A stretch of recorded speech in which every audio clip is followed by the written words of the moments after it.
ამ ეტაპზე დაზვერვის სამსახურის შეფასებით ჩინეთი ყველაზე ქმედუნარიანი სტრატეგიული კონკურენტია.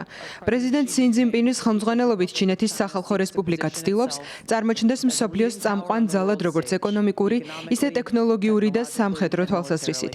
გარკვეულწილად პეკინი დარწმუნებულია, რომ ვაშინგტონი ყველანაირად ცდილობს ხელი შეუშალოს ჩინეთის აღზევებას და ძირი გამოუთხაროს ქვეყნის სახალხო პარტიის მმართველობას. რუსეთი თავისი ტრადიციული და ბირთვული შესაძლებლობებით ეკონომიკურ და სამხედრო გამძლეობასთან ერთად მნიშვნელოვანი კონკურენტია. მოსკოვს უფრო მეტი ბირთვული იარაღი აქვს ვიდრე ნებისმიერ სხვა ქვეყანას. ამ იარაღს კატასტროფული ზიანის მიყენება შეუძლია შეერთებული შტატებისა და მსოფლიოსთვის მასშტაბური ომის შემთხვევაში, რომელიც რუსეთის ლიდერების აზრით მათ და მათ რეჟიმს სერიოზულ საფრთხეს შეუქმნის. ჩრდილოეთ კორეა სავარაუდოდ მზად არის მოკლე დროში ჩაატაროს მორიგი ბირთვული ტესტირება. ის ასევე ცდის კონტინენტთა შორის ბალისტიკურ რაკეტებსაც, რათა აჩვენოს თავისი მზარდი შესაძლებლობები. ეს ერთგვარი ბერკეტი იქნება მომავალი მოლაპარაკებების დროს.